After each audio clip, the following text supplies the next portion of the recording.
दी। लीला बहन जी भी अमर बहन जी को भोग का फल देंगे। अमर दीदी को भी दिलवाओ।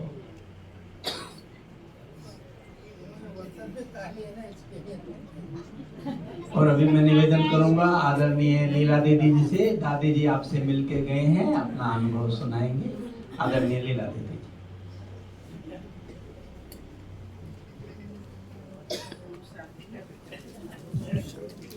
ओम शांति।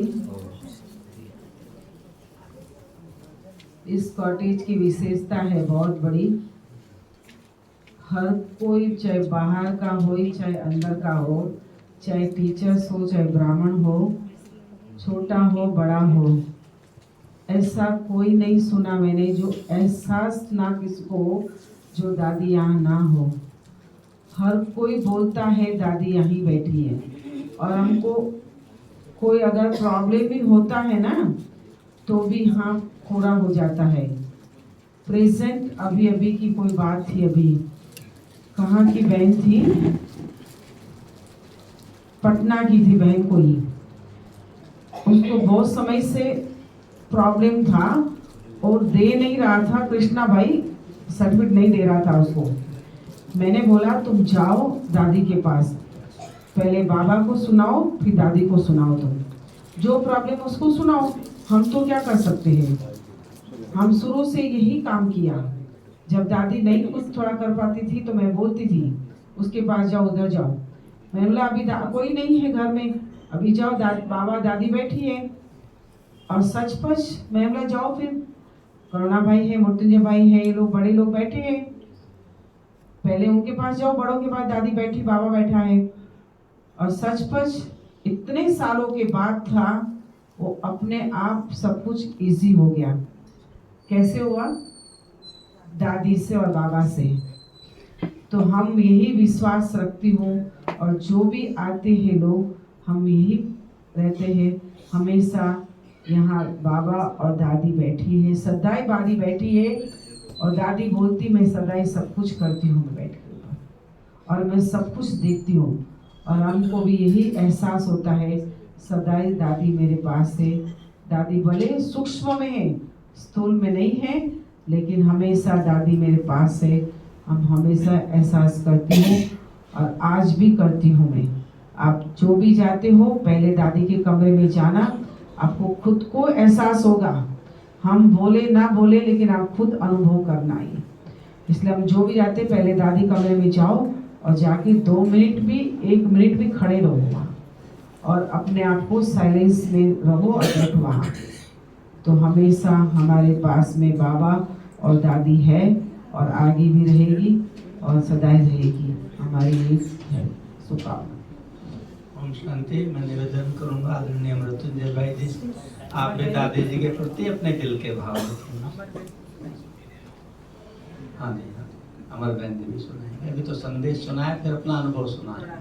पहले आदरणीय भाई साहब। ओम शांति। ओम शांति। जैसे दीदी ने अभी कहा दादी इधर ही है, शायद मेरा एक कल का एक एक्सपीरियंस मैं सुनाता हूँ। एक अजमेर के एक बहन, हमारा समर्पित बहन है, सेंटर इंचार्ज है, बड़ी माना सेंटर भी चलाते हैं, 1-2 सेंटर। वो आई, उनको एक ज़मीन लेना था। पहले इन्होंने बोला मैं जब दादी से आकर के पूछते थे, दादी छुट्टी दे दी थी, वह जो भी डायरेक्शन प्रमाण दादी डायरेक्शन देते थे, मैं उधर गए, मेरे को तो दादी दिखाई नहीं दिया। बाद में परंतु दादी ने मुझे डायरेक्ट किया मृत्युंजय भाई के पास जाओ। हमने बोला, वो मेरे पास आए। हमारा भानु भाई भी है, उनकी बहन है लौके की, जो किचन में रोटी डिपार्टमेंट, उन्होंने मेरे पास आए। मैंने तो सारे सुना इसको, भाई आपका उधर दूसरी बड़ी बहन है, उनके पास जाओ, वो आपको आदेश देंगे, उनके अनुसार जो फॉर्मेलिटीज करना होगा। और भी 2-3-4 बातें उससे कनेक्टेड थे, बनारस की बातें आ गई। परंतु उनको अंदर बाद में इनका एक संकल्प ये सिद्ध हो गया, दादी इधर बैठ करके डायरेक्शन दे रहे हैं उसको, मौलाना के पास जाओ।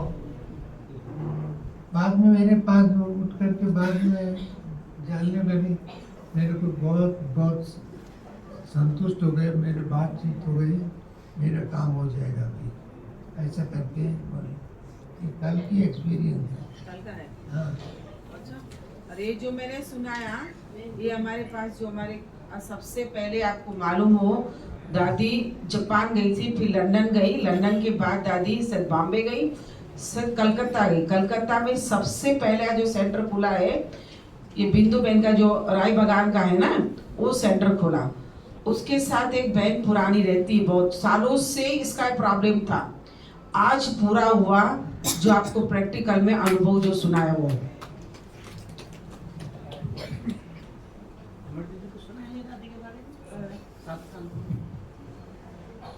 तो संदेश सुनाया, अब अपना अनुभव सुनाया।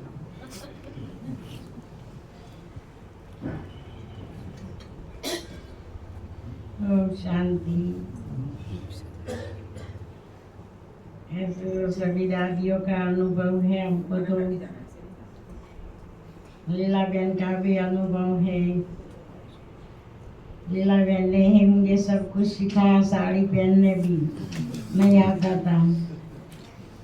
एक बात याद आती है, लीला बहन गोर्धनवाड़ी के टेकरे रहते थे मणिनगर में, तब तो सुख शांति नहीं था। लीला बहन ने 2 चोटी मेरी बनाई और तीनों डाली यहाँ। दीदी जामनगर की भावनगर गई थी, आई, मैं पानी देने गई तो दीदी ने मेरा पिन देख लिया कि लीला ने नखरा किया है, लीला ने सब किया ना। पिन निकाल के दीदी ने ले लिया अपने पर्स में, आज तक मैं ये पिन नहीं डाली है, थोड़ी पिन डालती हैं। और एक बार कुछ क्या हुआ था तो दीदी बोली, अभी मैं तेरे से बोलूँगी नहीं। तो लीला बहन बोली, दीदी को सॉरी बोलो। ये सॉरी क्या होता है? तो सॉरी बोल दे। मैं तो पर सॉरी क्या? दीदी को जाके बोल सॉरी, तो दीदी तेरे को अच्छी तरह बोलाएगी। और मैं समझू ही नहीं सॉरी किसको बोलते नहीं होती ना, कुछ आता नहीं था। तो वतन में बाबा मेरे को ऐसे बोलते हैं कि बच्ची तुम नहीं, जो मैं भाषा बोलूँ ना, इशारा है मूवी, तो तू समझ सके ऐसा मैं तेरे को बोलता हूँ। इसलिए तू नीचे जाके बाबा का संदेश सुना सके। कि इंग्लिश तेरे को बोलूँ तो तू नीचे जाके नहीं सुना सके। प्योर हिंदी होती है वतन में, तो बाबा ने कहा हिंदी सीखना है, सतयुग में आना है ना। मुझे हिंदी नहीं आता था, और ऐसे भी अभी बोलूँगी तो कुछ गड़बड़ हो जाएगा। बाबा का संदेश बाबा ही सुनाता है, और वही क्लियर बाबा सुनाता है। मैं बोलूँगी बाबा, मैं नहीं बोलूँगी, मुझे कुछ नहीं आता है, आप बोलना, आप संदेश सुनाना। तो बाबा ही सुनाता है, मैं अपने आप रखती नहीं हूँ कि मैं सुना रही हूँ। मैं सुनाऊँगी तो ज़रूर कुछ भूल जाऊँगी, गड़बड़ हो जाएंगी, इसलिए अपने ऊपर नहीं लेती हूँ। बाबा आप ही सुनाना, मैं नहीं सुनाऊँगी। तो इसलिए बाबा बोलते कि वतन में बच्ची तुम जैसा समझ सको ना, ऐसा तुम कैच करके संदेश अच्छी तरह सुन के ले जाओ, फिर सागर में जाके सब कुछ सुनाओ। तो बाबा मैं जैसे वतन में समझूँ ना, इस तरह मुझे वतन में बाबा बताता है। कि मैं तो मिसाल देखा ही नहीं है कैसे पढ़ते हैं, कौन पढ़ाता है, वो बिल्कुल मुझे मालूम नहीं है। बाबा ने ही सब कुछ वतन में सिखाया है कि मैं ऐसा तो मैं कुछ नहीं आता है। तो ऐसा बाबा का अनुभव कई वतन में होते हैं। जैसे बताया सचमुच, जैसे भोग खा के आई हूँ, जूस पी के आई हूँ, मेरे को कई बार मेरे मुंह में सुगंधी आती है। बाबा कभी सूबी रस पिलाते हैं। तो सारा दिन गुरुवार के दिन ऐसे मुझे 7 बजे भूख लग जाती है रोज, और सदगुरुवार के दिन 12 बज जाता है ना, तो भी भूख नहीं लगती है, क्योंकि इसमें बिजी रहती हूँ ना, मिलने में, संदेश सुनाने में। और फ्री होती हूँ तो रोज तो भूख लग जाती है। तो बाबा के वतन में भूख नहीं लगेगी तो शरीर तो नीचे है ना, यहाँ तो सूक्ष्म वतन है, ऐसे रहना चाहिए। खाना पीना बहुत शरीर बिगड़े, ऐसे बाबा कहते हैं ना, खाना नहीं खाओ, खान पान में भी ध्यान रखो। तो बाबा हमारा कितना अच्छा हमको ट्रेनिंग देते हैं, कितना अच्छा बाबा सिखाते हैं। जीना है तो अच्छी तरह जियो और बाबा की सेवा करो, हमारे तन भी अच्छे रहे तो हम सेवा कर सकेंगे। आज खाने पीने से भी शरीर बिगड़ते हैं, तो वो भी बाबा कहते हैं कि भगवान, कौन कहता है भगवान भोग नहीं खाता है? हम खिला के आते हैं, भगवान भोग खाता है। एक बार गोर्धनवाड़ी के टेकरे भोग लगाया था, चावल थोड़ा कच्चा रह गया होगा, तो बाबा ने कहा कच्चा चावल क्यों लाई हो?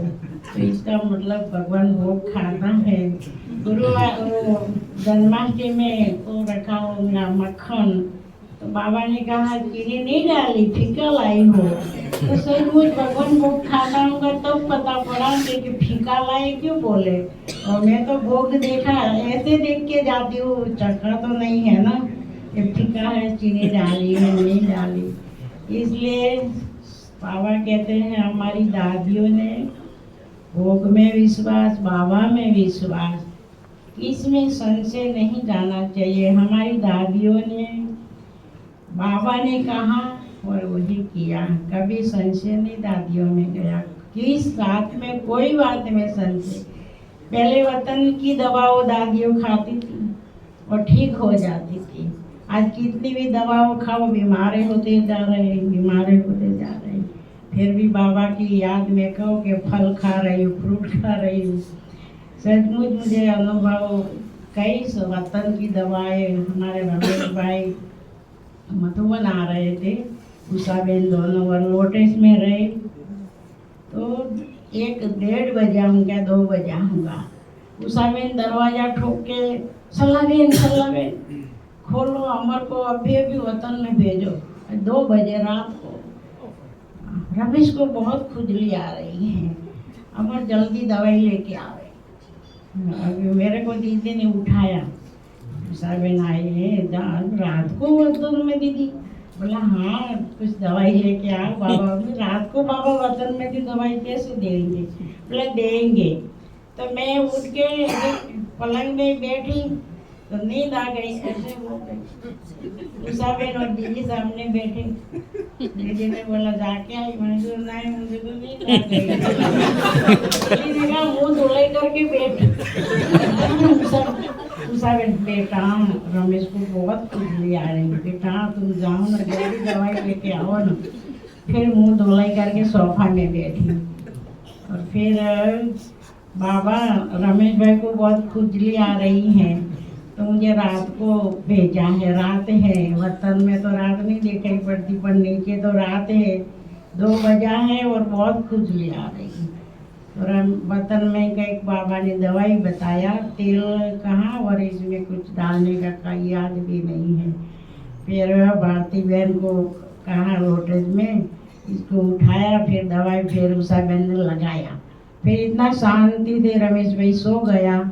फिर 10 बजे मधुबन आए नहा धो के, तो ये बाबा का विश्वास इतना, और बाबा ने दवाई दी। हमारी गुलजार दादी आई थी तब तो बाबा आने पता तब आते थे, दिल्ली रहते थे दादी। जब बाबा को आने का टाइम है तो दादी आती थी। तो दादी का आँख का ऑपरेशन कराना था, तो दादी आई तो बुधवार के दिन सत्संग डॉक्टर के पास सभी ने ऑपरेशन कराया है। तो बनारसी भाई थे, तो बुधवार के दिन गए दिखाने, तो दादी को शुगर आया, गुजरात दादी को। दादी 1 हफ्ता रहना पड़ेगा वृंदावन, फिर आपका ऑपरेशन होगा। तो देखा के घर आए लोटेस, और फिर मेरे को कुछ बोला के दादी बोलती है अमर, कल आज बुधवार है, कल गुरुवार है ना, तो तुम बाबा को पूछो मैं 1 हफ्ता रह के क्या करूँ। आप बाबा को पूछो मैं दिल्ली वापस जाऊँ कि आबू जाऊँ। तो मैं तो दादी के सामने तो कुछ नहीं बोला। दीदी को आगे बोली, दीदी बड़ी दादी इतनी ज्यादा थी बाबा का रस और मैं इतनी छोटी कैसा संदेश पूछूं। दीदी ने कहा, बेटा तेरे को तो इतना ही बोलना है ना, दादी ऑपरेशन कराने आई और जो बाबा बोल रहे ना आप तुम इतना नीचे आके बोलो और क्या बोलना है। फिर मैं तो भोग लगाने गई, बाबा को कहा, बाबा दिल्ली से दादी आई है ऑपरेशन कराने, तो डॉक्टर बोलता है शुगर है तो 1 हफ्ता रहने पड़ेगा। तो दादी ने कहा है मैं दिल्ली वापस जाऊँ कि पांडव भवन जाऊँ, मधुबन जाऊँ। तो बाबा ने कहा कहाँ नहीं जाना है, गुलजार की आंखों थोड़ी है, ऑपरेशन करा के जाना है, कहाँ नहीं जाना, यहीं रहना है। परंतु बच्ची करेले की सब्जी खिलाओ 2 दिन, शुगर में एकदम कंट्रोल में आ जाएंगी और फिर ऑपरेशन करा के जाना है। तो मैं आके दादी को सुनाया और नीलू बहन बनारसी पैसा सामान लेके फोयर में बैठे, बोला बाबा जहाँ के ना दिल्ली गए तो दिल्ली, आबू गए तो आबू। तो फिर मैंने कहा दादी बाबा ने मना किया है और मेरे को कहा करेले की सब्जी बना के खिलाओ। दादी ने कहा बाबा ने कहा है तो अभी नहीं जाएंगे, ठीक है नीलू सामान रख दो। फिर दादी तो रही 2 दिन और हमने करेले का जूस भी पिलाया, सब्जी भी खिलाई, पकौड़ा भी बना के खिलाया और 2 दिन हुआ। तीसरे दिन गए सत्संग डॉक्टर के पास और शुगर कंट्रोल में आ गई। चौथे दिन ऑपरेशन हो गया। फिर दादी 2 दिन रही और फिर दिल्ली गए। तो कहने का भाव यही है कि दादी को इतना बाबा में विश्वास, बाबा ने कहा माना ठीक हो जाएगा और हो ही जाता था। दादियों ये तो दवा भी साथ नहीं देती है और ठीक भी नहीं होता है। तो ऐसी कई बातें हमारा ब्रिज मोहन भाई, जगदीश भाई, कोई भी बातें होती थी बाबा को पूछने का कहते थे। हमारी दादी प्रकाश मणि दादी ये गेट तोड़ना था बड़ा, अपना शांतिवन वाला गेट सब तोड़ने आए। तो मेरे को तो दादी सब हमारी चंद्रमणि दादी ने मेरा